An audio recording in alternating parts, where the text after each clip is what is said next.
Glória a Deus. Bom dia, queridos. Bom dia, queridas. Aleluia. Deus é bom, hein? Tivemos um culto abençoado também, um culto maravilhoso, às 9 horas. Eu acho que tínhamos a mesma quantidade de irmãos. E assim, estamos felizes, alegres, animados, encorajados, entusiasmados no Senhor, para vivermos tudo que Deus tem preparado para nós nesse tempo. Você que está online, você que está em casa, assistindo, cultuando, adorando a Deus conosco, sinta-se abençoado da mesma maneira que nós que estamos aqui presentes. Temos visitante pela primeira vez? Se tiver, levante sua mão aí. Pastor, eu tenho vergonha. Opa, uma visitante primeira vez. Mais alguém? Mais alguém junto com a irmã? Então, a recepção vai até a irmã para entregar um folder e nós convidamos a irmã para que, ao final, possa passar lá na central de informações para obter mais informações. Mantém sua mão em pé, ó, levantada, por favor, minha querida. Aqui, Carla. Tá aqui, essa irmã aqui, ó. Atrás da irmã Patrícia. Sabe o que é a irmã Patrícia? A irmã Patrícia está na frente dela. Deus abençoe. Glória a Deus. Abra a sua Bíblia na carta de Paulo aos Romanos, capítulo 12. Nós estamos na série Discípulo Extraordinário. Quantos estiveram acompanhando as duas primeiras ministrações, onde foi compartilhado pela pastora Laila e por outros que o discípulo extraordinário, ele vive uma vida de rendição a Deus. E no domingo passado, o pastor Luiz Corso compartilhou que o discípulo extraordinário vive em santidade.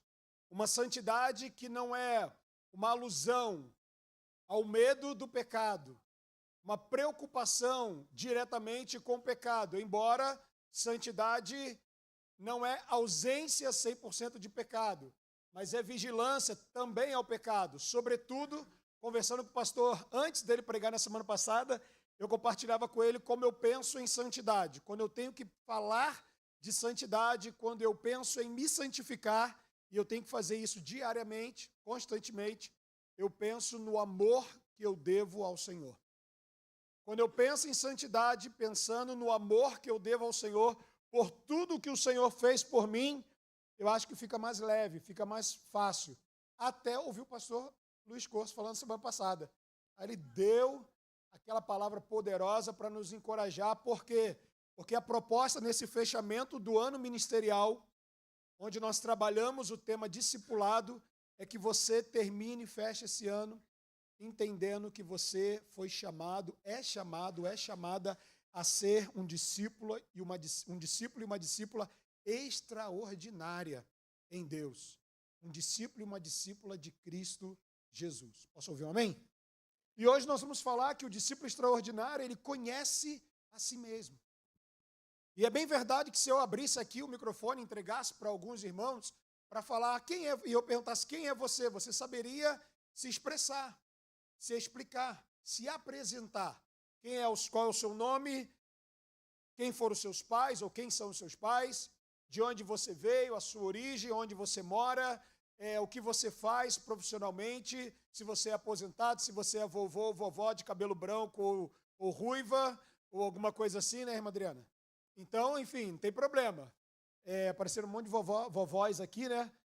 E vovôs só de cabelo branco. Mas, enfim, depois a gente conversa com a irmã Silvânia. Então, assim, você saberia se apresentar. Mas eu quero fazer uma pergunta para você. Quem você é em Cristo Jesus? Comece fazendo essa pergunta para você nessa manhã. Quem eu sou em Deus? Quem eu sou em Cristo Jesus? Eu sou filho de Deus? Amém. Sou filho de Deus. E mais o quê? Para que Deus te chamou? A sua comunhão, a sua caminhada, o discípulo extraordinário que você tem se tornado em santidade, com uma vida rendida ao Senhor, tem te levado a entender o que nessa sua caminhada com Deus. E o que você tem feito está de acordo com aquilo que você tem entendido ser em Cristo Jesus?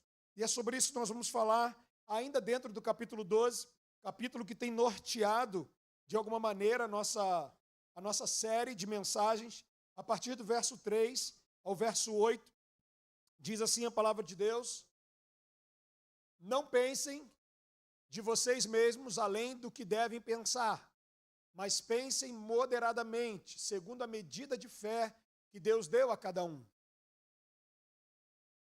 Verso 4. Como cada um de nós tem um corpo com muitos membros, e esses membros não têm todos a mesma função, assim em Cristo, nós que somos muitos, formamos um só corpo, e cada membro está ligado a todos os outros. Temos diferentes dons, de acordo com a graça que nos foi dada. Se alguém tem o dom de profetizar, use-o de acordo com a sua fé. Se o dom é servir, sirva.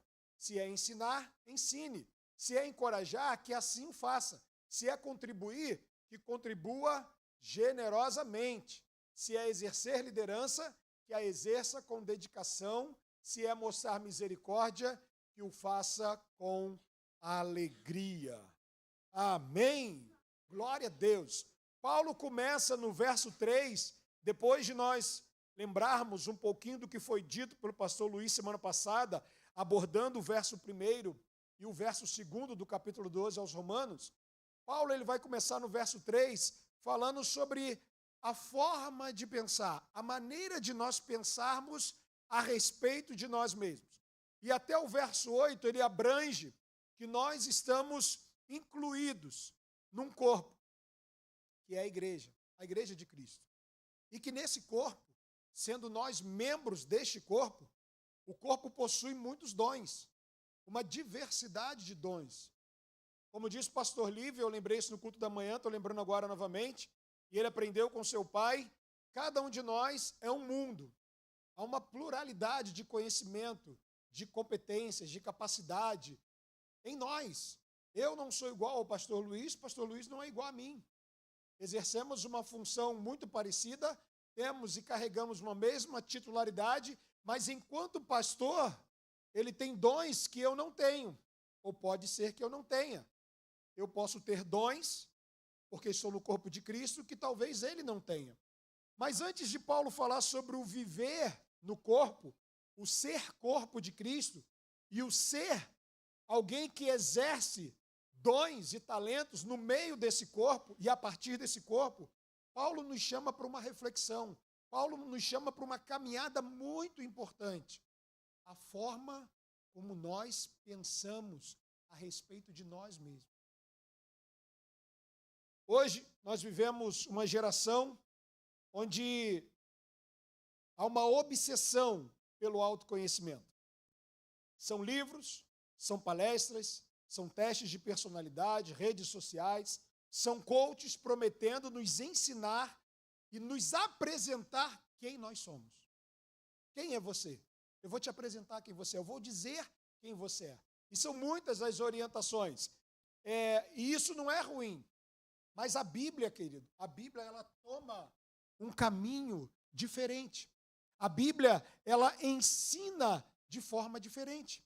E o ensino que a Bíblia traz para nós, de Gênesis a Apocalipse, consiste nessa frase que eu vou ler para você agora. Ninguém conhece verdadeiramente a si mesmo até conhecer o Deus que o criou. Nós não nos conhecemos verdadeiramente até nós conhecermos Deus. E a perspectiva, essa palavra de hoje, essa série, ela está muito apontada para nós, igreja, corpo de Cristo. Em outras palavras, para nós crentes, cristãos.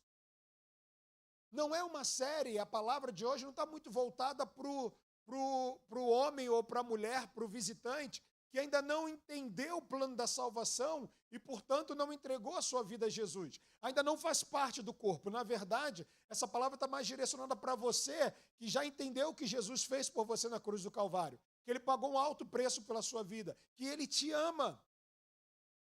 Haja vista que Paulo, quando escreve essa carta, ele escreve essa carta para uma igreja que ele ansiava, desejava conhecer pessoalmente e não pôde conhecer. Mas ele escreveu orientações apostólicas, ministeriais, orientações e conselhos, instruções para aquela igreja que já conhecia Cristo e que estava vivendo de alguma forma o Evangelho. E no verso 3 ele está dizendo, por isso, pela graça que me foi dada, digo a todos vocês, não pensem de vocês mesmos além do que devem pensar, mas pensem moderadamente, segundo a medida de fé. O que ele está querendo dizer? Pela graça. Quando ele usa a expressão pela graça, ele está dizendo para nós o seguinte: olha, a origem da minha fala, a origem da minha abordagem, a origem do meu ensino não vem de mim mesmo. Não vem da escola de Gamaliel, onde eu passei boa parte da minha vida estudando. Não vem da minha herança paterna romana. Não vem da minha herança materna judaica. Em parte. De fato, vem de quê? Da graça. Vem de onde? Vem do Senhor. Paulo está dizendo que aonde ele quer nos levar com esse versículo, com esse entendimento, sobre nós pensarmos a respeito de nós mesmos. À luz da palavra, ele está dizendo, é algo que o Senhor quer que nós façamos. Não é algo que eu quero impor a vocês. Paulo quer que nós nos entendamos à luz da palavra de Deus. E aí eu já abro um parênteses aqui para declarar sobre alguns a quem couber essa minha declaração. Você não é obra do acaso. Você não é um acidente de percurso dos seus pais. O Senhor te conhecia antes de você ser formado no ventre da sua mãe. Amém? Posso ouvir um amém? Isso é cura para a alma. Isso é libertação para as nossas emoções. E Paulo está falando sobre isso. Olha, tem uma forma, tem uma maneira de você pensar a sua vida. Não pense além do que devem pensar, mas pense moderadamente, pense de acordo, pense conforme, pense segundo a medida da fé que Deus deu a cada um. Essa medida da fé está falando da tua caminhada com Deus. Quanto tempo você tem caminhado com Deus? Você nasceu num lar cristão? Você ouve a palavra do Senhor desde pequeno? Não, você tem 2 anos de convertido. Não, você tem 1 ano, você tem meses que entregou sua vida para Jesus e está descobrindo. Ok. O tamanho da fé que você possui já é suficiente para que você entenda o amor de Deus, a direção de Deus, a vontade de Deus. E como a sua caminhada e a minha, ela é, segundo a palavra, de glória em glória, é nessa nossa jornada, é nessa nossa caminhada que a gente vai se aprofundando no conhecimento da palavra e nos aprofundando nesse conhecimento, a gente vai entendendo melhor quem nós somos. Porque Deus revela para nós quem nós somos nele e o que ele pensa de nós. Eu poderia terminar dizendo assim, irmão, você é filho de Deus, minha irmã, você é uma filha de Deus, meu irmão, você é raça eleita, sacerdócio real, povo de propriedade exclusiva do Senhor, chamado pelo Senhor para proclamar, e vou falar assim, vai embora, tchau, isso aí é quem você é, mas vai muito mais, vai além disso, não é só declarar o que a Bíblia diz que você é, mas é de verdade você interiorizar, você entender, você permitir que o Espírito Santo abra a sua mente para se conhecer no Deus a quem você serve, a quem você tem dedicado a sua vida, como o Luiz falou aqui há pouco sobre as nossas ofertas, quando Davi diz, eu pagarei os meus votos, eu sou leal, eu tenho uma aliança com esse Deus, porque eu tenho descoberto quem eu sou nele e o que ele me fez ser. Posso ouvir um amém? A base do nosso pensar, a visão de nós mesmos, precisa estar pautada no que Deus diz a nosso respeito. Isso é um confronto. Essa declaração de Paulo, que está intrínseca nesse versículo, chega a ser um confronto para nós. Por quê? Porque a humanidade ela não está disposta a esse estilo de vida. A humanidade não está disposta. Talvez em algum momento da nossa caminhada nós também não estávamos dispostos a ouvir o pastor Luiz dizendo, à luz da palavra de Deus, quem nós somos em Cristo. Nós entendemos, e eu quero declarar isso, que esse livro, que essa palavra, que é viva e eficaz, é o nosso manual de regra, fé e prática. Ela não só apresenta o plano da salvação ou o eterno propósito de Deus, de Gênesis e Apocalipse, mas de fato e de verdade, ela revela quem eu sou nele, por que eu estou aqui e para que eu estou aqui. E quando aqui não estiver, onde estarei? Isso é tudo o que eu sou. Então a humanidade ela não está disposta a esse estilo de vida. mas é para este lugar que Deus está nos chamando como viva, igreja que expressa Cristo ao mundo. Ele está nos chamando para um lugar onde nós vamos entender cada vez mais quem nós somos nele. Olha para a pessoa que está do seu lado e pergunte assim para ela, com muito carinho, tá? Quem é você na fila do pão?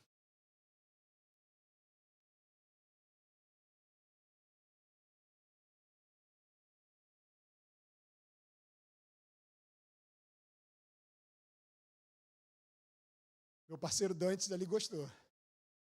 Dantes ontem foi o parceirão de pintura e de limpeza. Quem é você na fila do pão, meu irmão? Você que está em casa, quem é você na fila do pão? Quantas vezes te perguntaram isso? Quantas vezes você perguntou isso para alguém? Quem é você na fila do pão? Eu fui procurar a autoria dessa expressão e não encontrei. Ela não tem um autor. O autor ele é desconhecido. É um jargão brasileiro, de origem folclórica. Está inserido no folclore brasileiro esse jargão. E ele é usado, muitas vezes, com duas conotações. A principal, que é o que fez vocês rirem, acredito eu, é porque é quando nós usamos como uma crítica ao ego. Em que sentido?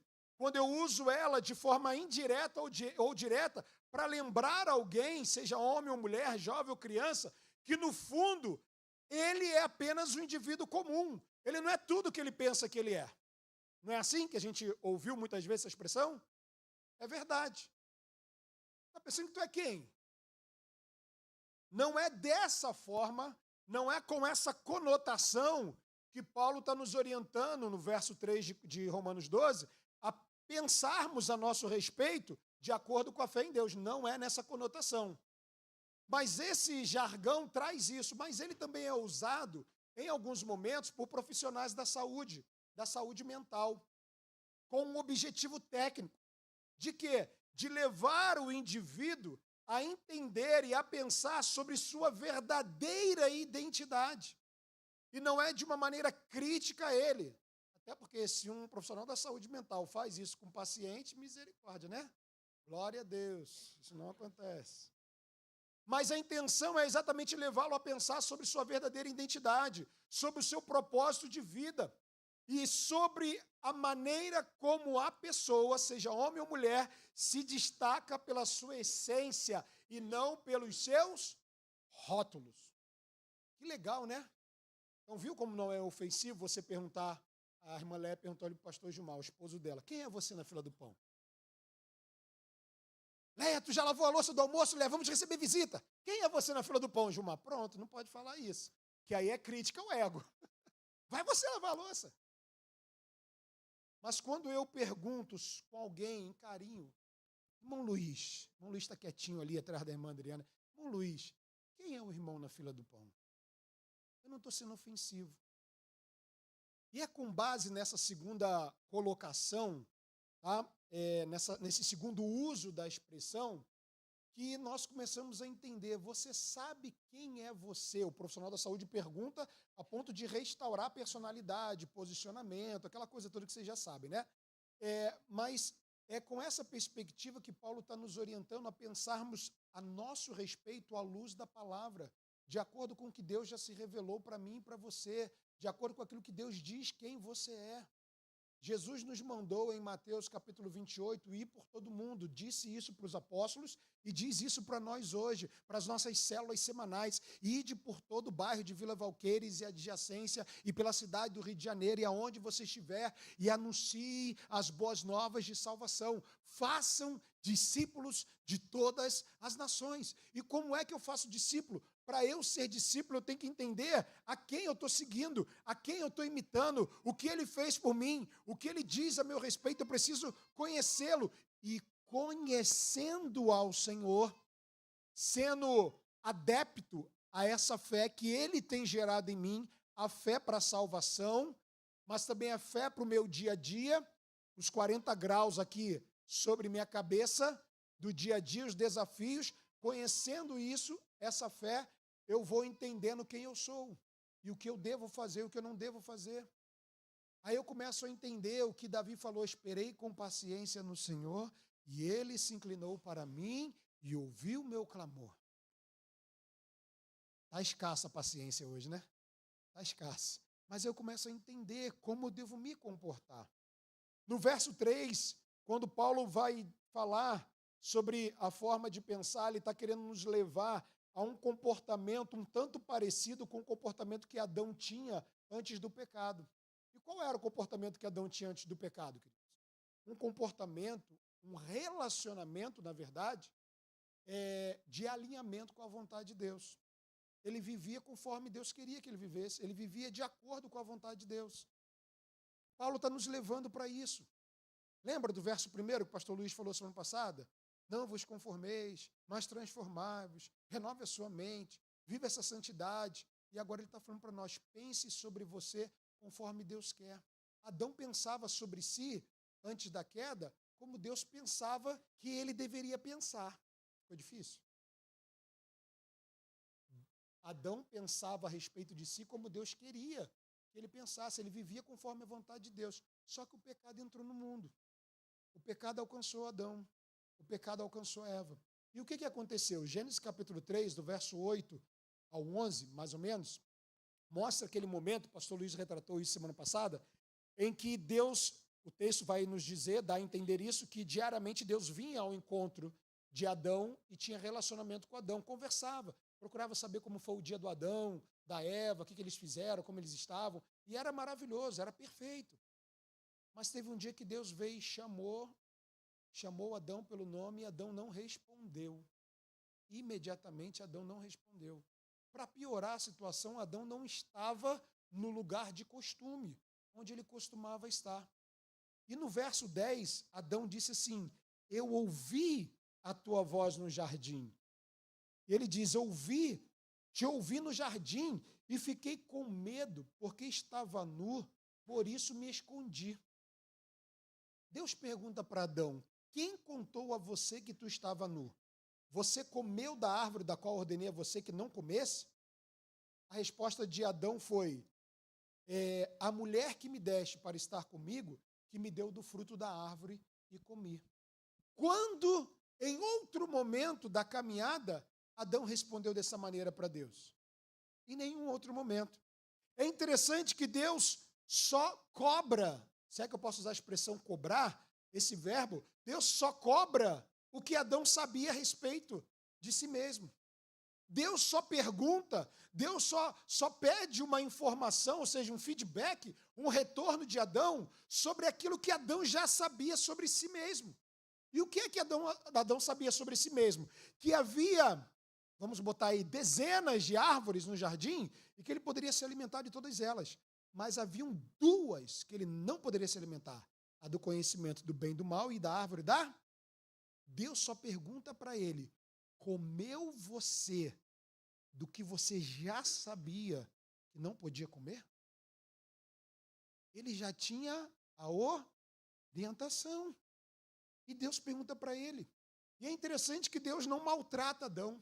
Deus não humilha Adão. Deus não pergunta, quem é você na fila do pão? Deus não faz isso com Adão. Ele apenas questiona o que você sabia a respeito de você mesmo. O que eu havia te ensinado, você esqueceu, Adão? Essa foi a pergunta de Deus. Você esqueceu?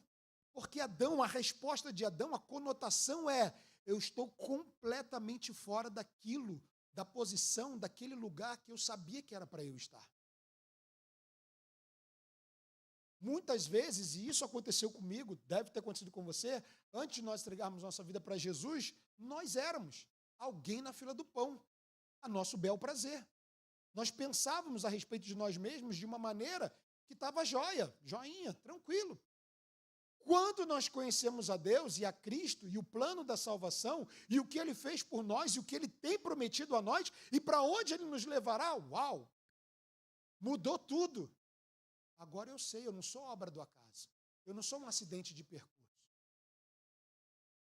Eu não sou alguém que meus pais tropeçaram e de repente eu surgi. Deus me ama. Deus tem um plano para a minha vida. Deus já me via e sabia quem eu era antes de eu ser gerado no ventre da minha mãe. Salmo 139. Aí eu começo a entender tudo isso. Aí, a partir disso, O que Deus espera de mim e de você? Que vivamos segundo esse conhecimento que nós adquirimos dele. Mas o que aconteceu com Adão? Adão se mostrou completamente fora do lugar que Deus havia colocado ele. Repito pela segunda vez, ninguém conhece verdadeiramente a si mesmo até conhecer o Deus que o criou. Em Jeremias capítulo 1, do verso 4 ao verso 10, nós vemos Jeremias. Deus chama Jeremias. Olha, você vai ser isso, isso, isso. Vamos lá para Jeremias, abre a sua Bíblia aí, Jeremias capítulo 1.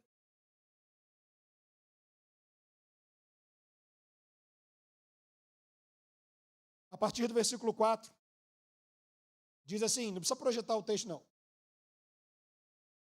A palavra do Senhor veio a mim dizendo, antes de formá-lo no ventre, eu o escolhi. Antes de você nascer, eu o separei e o designei profeta às nações.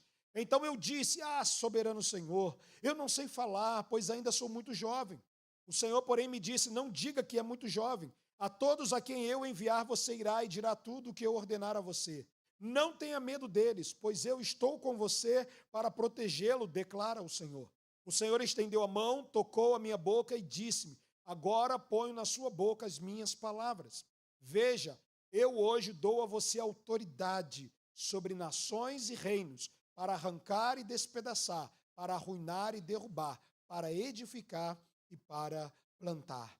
Interessante que Jeremias foi chamado para o Senhor ainda muito novo, profeta, o povo de Judá estava no cativeiro, o tempo estava muito ruim, emocional, religiosamente, politicamente, tudo estava ruim para Israel, porque o reino do norte já estava lá na Síria, já tinha sido destruído, e agora o reino sul, Judá e Benjamim também estão no cativeiro e vivendo dias terríveis, dias difíceis, mas Deus levanta Jeremias no meio do povo para profetizar uma esperança, para gerar no povo uma expectativa, mas também não somente para o povo, não somente para anunciar a princípio a destruição de Jerusalém, mas também para dizer que eles seriam restaurados, transformados, que tudo iria mudar, a sorte do povo iria mudar, mas também para dizer para as outras nações ao redor que Deus também viria com vingança sobre eles. Não foi fácil a vida de Jeremias, não. Mas o interessante é que, no apanhado da sua história, da sua vida, o que mais aproxima Jeremias à sua identidade, no contexto de tudo que nós podemos saber sobre Jeremias, sobre a vontade revelada por Deus, é que Deus o havia chamado para ser um profeta às nações. E ele viveu, e ele serviu, e ele funcionou, ele operou como um profeta às nações. Quem é você em Deus? Quem é você em Cristo? Ele tinha a missão de arrancar e destruir, de edificar e de plantar. E ele fez isso. Ele cumpriu aquilo que Deus falou que ele iria fazer, aquilo para o qual Deus o designou.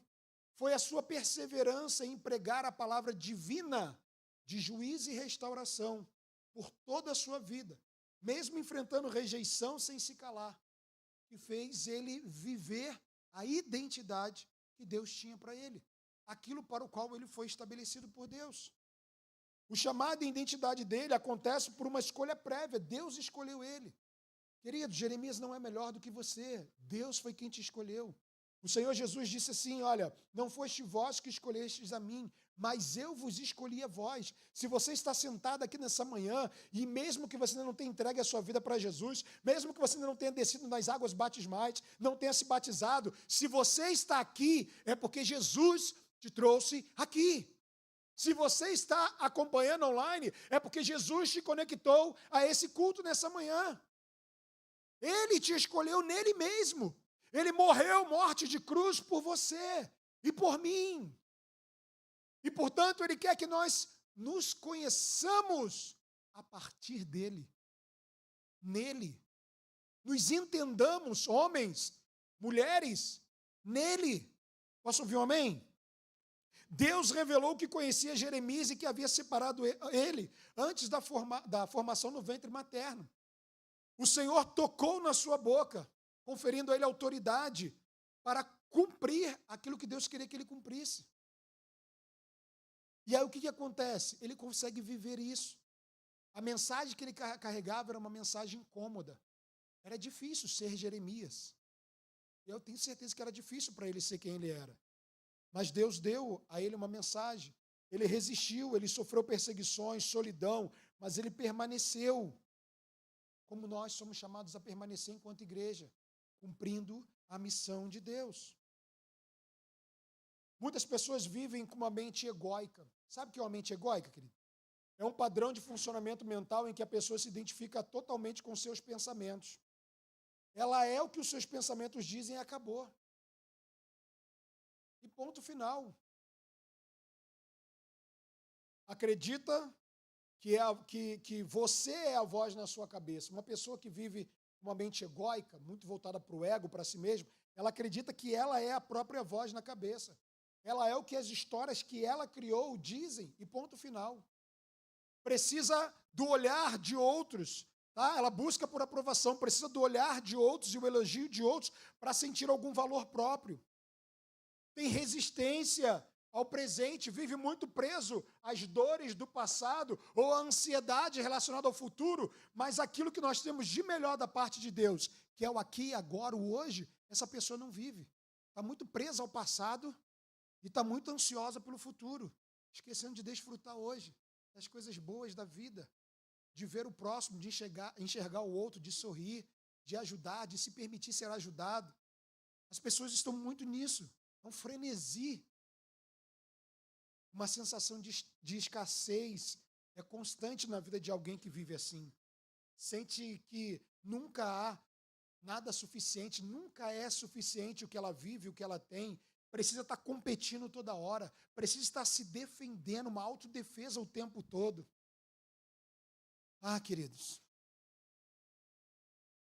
Provérbios 25, 27, vai falar para a gente, é uma reflexão sobre os perigos do excesso. Utilizando a metáfora do mel. O mel, ele é doce, o mel, ele é gostoso, o mel, ele é bom, ele é nutriente. Mas nesse versículo, exatamente, há uma reflexão sobre a doçura, a beleza, a questão de ser bom, de ser prazeroso, saudável, nutriente, o mel, com a questão da honra. É uma reflexão que o proverbista vai fazer, Provérbios 25, 27. E ele vai dizer, embora seja desejável e saboroso, comer muito dele pode se tornar prejudicial. Quando a gente vive buscando a honra própria, buscando a glória própria, fazendo, embora você é alguém com uma identidade, você é alguém competente profissionalmente, como mãe, como dona de casa, como pai, como marido, como homem, como cidadão, mas a vida em humildade, que é a tônica lá de Paulo em Romanos 12, de 3 a 8, essa humildade de não querer se vangloriar e não querer ser apenas o que você quer ser ou diz ser, e que foge a verdade de Deus para a sua vida, isso é perigoso. Ainda que gere alguma coisa prazerosa para você, momentaneamente, isso é perigoso. É buscar honra própria, que o proverbista está falando. Em contrapartida, o que nós estamos trazendo para você nessa manhã é que o conhecer a si mesmo é conhecer-se a partir da pessoa de Cristo. Em Romanos capítulo 1, 5, Paulo vai enfatizar que o que ele é, apóstolo da igreja, ele só o é por meio de Cristo Jesus. Paulo não se tornou apóstolo da igreja porque ele quis ser apóstolo. Pastor Wellington não é pastor porque ele quis ser pastor. Pastor Luiz não é pastor porque ele quis ser pastor. O que Paulo traz é o seguinte, eu sou pela graça. Da mesma graça, Paulo usa para dizer que por isso ele está nos aconselhando nessa manhã. Se veja de verdade a partir de Cristo Jesus. Quem é você em Cristo Jesus? Como Cristo te vê? Quem Cristo diz que você é? Se não bastasse, em 1 Coríntios capítulo 3, Paulo também vai enfatizar que não é por seu próprio mérito, mas pela graça, uma escolha decisiva de Deus para ele. Ele recebeu essa autoridade para atuar como um sábio arquiteto, quando ele vai dizer aos coríntios que ele lançou o fundamento. Que fundamento? De que fundamento Paulo está falando? Do fundamento da fé, o fundamento apostólico. Só que ele diz assim, gente, eu só lancei o fundamento. Quem é o fundamento? O fundamento é Cristo. Só que cada um observe e cuide em relação à maneira como tem edificado a igreja. O fundamento da igreja é Cristo. Eu, Paulo, recebi a incumbência de estabelecê-lo aos gentios. Agora, todos os que vieram depois de Paulo, antes de mim e de você, nós, a nossa geração, e os que virão depois, juntamente com Paulo, continuam edificando a igreja de Cristo. Aí Paulo alerta, gente, eu só estabeleci o fundamento. Agora, pastor Carlos, Jorge Forte, pastor Gilmar, cuidem vocês da forma com que vocês vão continuar edificando a igreja de Cristo. Aí chega a Patrícia aqui, pastor Wellington, estou meio perdida, sabe, eu estou passando um momento difícil, eu não sei quem eu sou, não sei o que vai ser do meu futuro. A gente recebe pessoas assim semanalmente nas nossas células, semanalmente na igreja, né? Com dúvidas, indecisas, com dificuldades, porque não sabem quem são em Cristo. Aí Paulo está dizendo, pastor Carlos, Jorge Forte, pastor Gilmar, Wellington, vejam bem como vocês vão orientar a Patrícia. Precisa ser a luz da palavra de Deus. Amém? Amém? Glória a Deus. Ontem aconteceu algo extraordinário aqui, nós tivemos nosso mutirão, foi uma benção o mutirão ontem. Desde já eu quero agradecer aos homens da Viva, e foi um tempo maravilhoso. Só que logo após o café da manhã, ainda por volta das 8 horas da manhã, eu comecei a dar a direção. Falei, olha, gente, nós temos 6 áreas de atuação na igreja. 6 locais no nosso prédio, no nosso pátio, que nós precisávamos varrer, limpar, pintar, talvez lixar, descascar. A melhor parte é passar fita, né? Os homens adoraram passar fita, né? Melhor parte, cara grandão assim, igual o Dante, tem que passar a fita aqui embaixo. A fita crepe, para na hora que o Erdi fosse pintar lá com o rolo, com o pincel, não sujar. E foi um tempo maravilhoso. E eu comecei a falar as áreas. Aí daqui a pouco o irmão me interrompeu, o irmão Ricardo, da célula do Pilê, e falou assim, pastor, posso dar uma dica, uma orientação? Que tal nós fazermos como se fôssemos uma linha de produção? A gente vai fazendo assim em equipe. Eu falei assim, uau, sensacional. É isso aí. Aí eu falei assim, ó, o senhor e o pastor Erdi serão as nossas vozes. Orienta-nos, e a gente vai seguir o que vocês falarem. Aí imagina se eu, pastor, não, irmão Ricardo, vai fazer como eu quero, vai ser assim, assim, assim. Ih, irmão, a gente não tinha terminado nem o que a gente terminou. Está faltando ainda, tá? Você pode se voluntariar essa semana para vir aqui para terminar de pintar e limpar. Mas eu falei, claro, meu irmão, vamos fazer assim. E como nós fizemos? Dessa maneira. Por quê? Porque nós somos um corpo. Porque eu preciso saber quem sou eu nesse corpo. Mas antes de eu saber quem eu sou no corpo, eu preciso saber quem eu sou em Cristo. E ser pastor, não cabe a mim dizer para o irmão Ricardo, não, a sua ideia não está muito boa, não. Se realmente não estiver, eu vou ter que dizer. Né? Vamos botar os pingos nos is também. Né? Mas eu falei assim, irmão, que ideia sensacional, bacana. E a gente fez como ele falou, e o trabalho foi bom demais. Como diz os jovens, foi top. João Vitor que fala muito isso, top, foi top. Por quê? Porque nós somos um corpo. E Paulo vai falar isso em Efésios capítulo 3, e ele vai continuar falando, queridos, eu só fiz isso, agora vocês continuem. Mas para continuar precisamos entender 3 coisas. 3 perguntas que você tem que fazer. E você, líder de célula, ou líder em treinamento, ou membro de uma célula que vai compartilhar esse estudo em breve, você tem que levar a sua célula a entender 3 coisas. A se perguntar 3 coisas. Quem eu sou? Segundo, a que lugar pertenço? E terceiro e último, o que farei com a minha vida? É sobre isso que Paulo fala em Romanos 12 para nós. É isso que Paulo aborda nesses versos que nós lemos aqui. Quem eu sou, a minha forma de pensar a meu respeito, precisa ser amparada à pessoa de Cristo Jesus e à vontade de Deus. Precisa ser, querido. Precisa ser. O que não falta é pessoa para apontar para mim, para você e querer dar pitaco na nossa vida. Sim ou não? Coleguinhas no colégio, na sala de aula, alguém para chegar para você e dizer, ei, Letícia, estou te vendo, tá, Letícia, Isabelle, olha, vocês aí, vocês são isso, isso e isso. A Isabelle vai dizer assim, não foi isso que eu aprendi. Meu pai e minha mãe me ensinaram o caminho do Senhor. Jesus diz que eu sou isso aqui, e eu sou o que Jesus disse que eu sou. Amém? Glória a Deus. Quantos me aguentam? Só mais um minutinho. Oh, aleluia! E aí o que acontece, queridos? Responder corretamente essas 3 perguntas nos leva a um amadurecimento espiritual. E é esse o propósito pelo qual também todo discípulo extraordinário deve viver. Eu preciso responder, eu preciso crescer, eu preciso amadurecer espiritualmente. Essa é a proposta dessa série. Essa é a proposta de Deus na sua palavra, te levar a um crescimento, a um amadurecimento espiritual. Haja vista que em algum lugar a Bíblia vai dizer assim, olha, não sejais levado por todo o vento de doutrina. Uma hora você ouve alguém aqui, pô, bacana isso aqui, eu quero isso. Daqui a pouco você busca ouvir uma outra coisa ali, porque você quer ouvir. O apóstolo Paulo diz a Timóteo que viveríamos dias, e são esses dias, já os nossos dias, em que as pessoas iriam sentir como que comichões nos ouvidos, e iriam buscar ouvir mensagens, pregações, profetas, que falassem de acordo com o seu querer, com aquilo que eles querem receber, e não literalmente com o que Deus quer transmitir para nós. Talvez em algum momento na sua vida você buscou a religião e para, através da religião, ouvir o que você gostaria de ouvir. O Deus Criador dos céus e da terra, Ele tem muito mais do que dar a você o que você quer. Ele tem o que você não sabe. Em 1 Coríntios 2, Paulo diz, nem olhos viram, nem ouvidos ouviram, e nem jamais penetrou no coração do homem que Deus tem preparado para aqueles que o amam.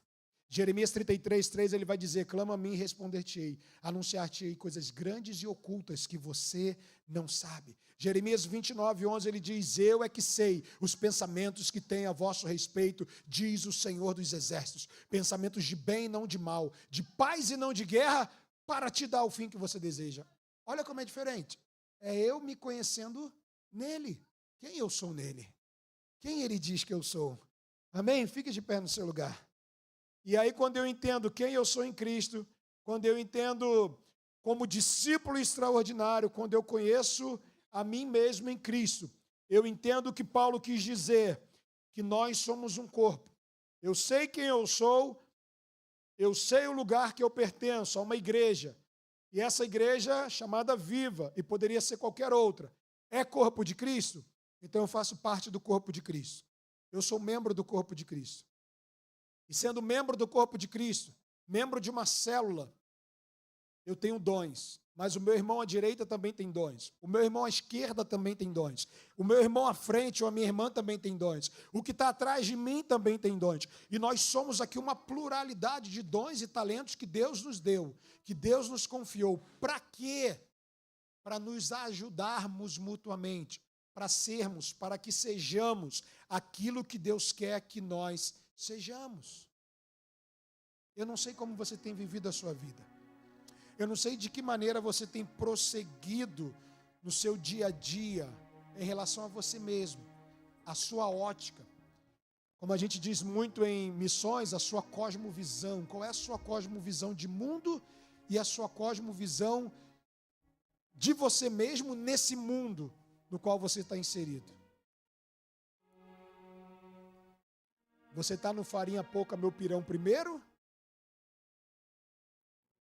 Ou você está vivendo uma dependência? Não uma autossuficiência, mas uma dependência do Espírito Santo que habita em você, de Cristo que te amou e morreu na cruz por você, de Deus Pai que te amou de tal maneira que deu o melhor que Ele tinha, que foi o seu Filho pela sua vida. A que você tem atrelado a sua visão pessoal? Ao que as notícias dizem? Desde a pandemia, Pastor Lívio tem declarado nesse lugar, no céu não há crise. Mas o desemprego bateu à minha porta. Mas a doença chegou na minha casa. Mas não sei o quê. Mas não sei o quê. É verdade, chega em todos os lugares, na minha também. É difícil. Os 40 graus sobre a cabeça, quando vem forte, a gente sabe disso. E quando eu falo de 40 graus, querido, é uma linguagem figurativa, né, dos desafios que a gente tem, das lutas que a gente vive no nosso dia a dia. Nessas horas, quem eu sou em Cristo tem feito a diferença? Ou eu tenho me desesperado como quem não tem esperança? num Deus que tudo pode, que tudo vê, que me amou, que tem preparado para mim um ambiente de relacionamento com Ele. Um Deus que diz assim para mim e para você: não andeis ansiosos por coisa alguma, Mateus capítulo 6. Mas torne conhecida diante do Pai toda a sua ansiedade por meio da oração. Não andem ansiosos pelo que haveis de comer, beber ou vestir.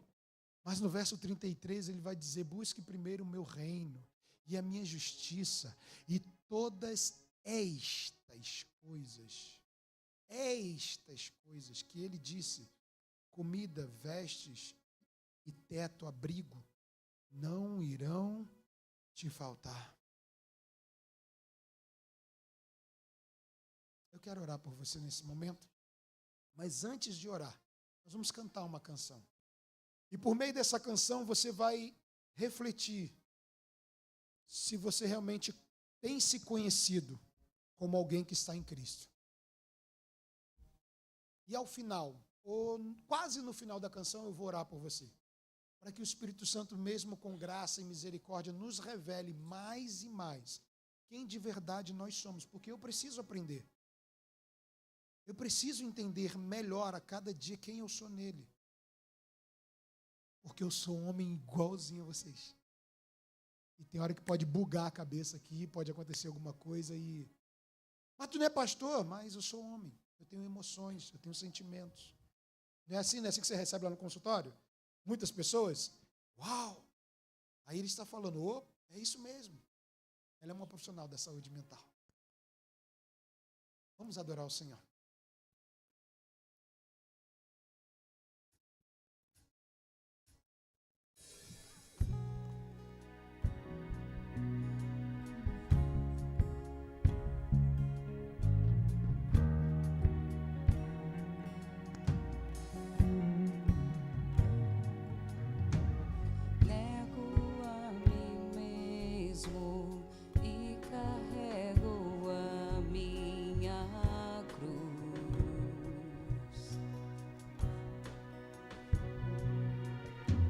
Se me acorrentarem, tenho a liberdade em Jesus.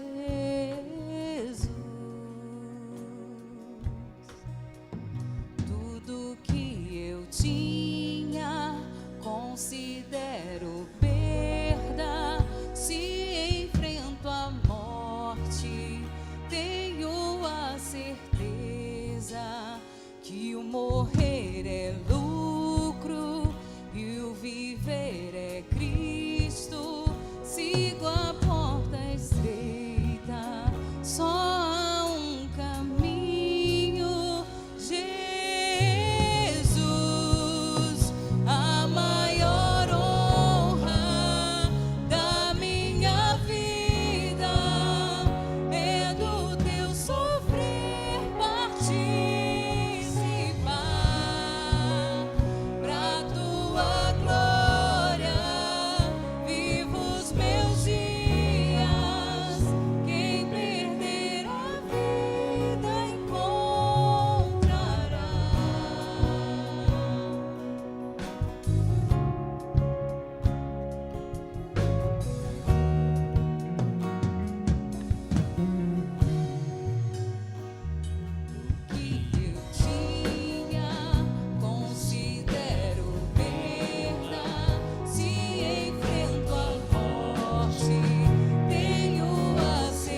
Aleluia.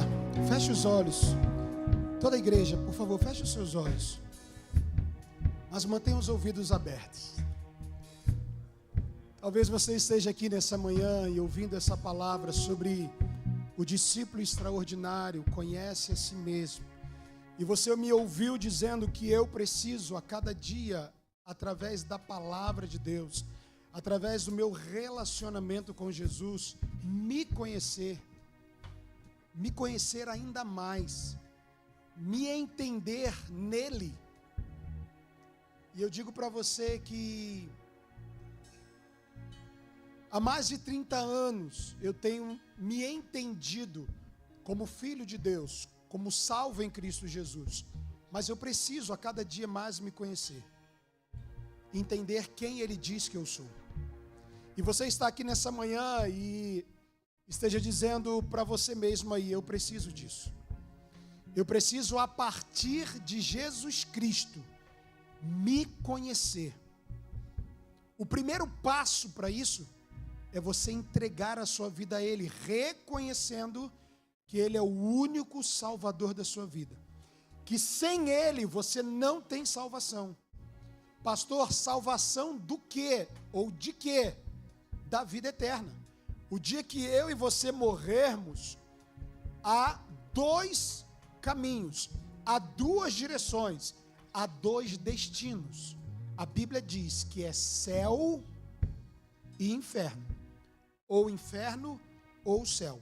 Mas para ir ao céu, para o céu, não adianta sermos boas pessoas, não adianta pensarmos coisas boas a nosso respeito e nos julgarmos por um autoconhecimento como merecedores do céu. Isso não garante a vida eterna. Isso não nos garante entrar no céu de Deus. O que nos garante entrar no céu de Deus é reconhecer que há um pouco mais de 12 mil anos Jesus entregou a sua vida na cruz, morreu na cruz do Calvário, ficou como morto, mas 3 dias depois Ele ressuscitou e hoje Ele está sentado à direita do Pai. E porque Ele ressuscitou dentre os mortos, Ele venceu a morte, Ele tem autoridade para nos dar a vida eterna. Ele morreu pelos seus pecados e pelos meus pecados. E são os nossos pecados que nos impedem de ir para o céu. Mas quando nós entendemos isso e dizemos, Jesus, eu reconheço que o Senhor é o meu único Salvador pessoal. Ele nos justifica. Ele rasga a sentença que era contrária a nós. Ele nos justifica de todo pecado. E Ele nos dá a salvação eterna. E você nunca mais perderá essa salvação se você permanecer nele. Do contrário, o outro caminho é o inferno. E eu faço a pergunta para você, nessa manhã, você, porque entendeu que Deus tem o melhor para você a nível de conhecimento do seu futuro, do seu presente, de quem é você, e que Ele já pagou um alto preço na cruz. Se você quer entregar a sua vida dizendo, eu quero entregar minha vida para Jesus, porque eu entendi que só Ele pode me salvar. Levante uma das suas mãos aí, eu quero orar por você. Tem alguém nessa manhã? Tem alguém? Alguém que quer dizer isso para Jesus? Amém, meu irmão. Glória a Deus, que Deus te abençoe. Que Deus te abençoe. Tem mais alguém que junto com essa irmã, continue de olhos fechados, igreja. Vai orando, igreja, ora. O louvor pode continuar cantando, baixinho. Tem mais alguém que quer entregar a sua vida para Jesus?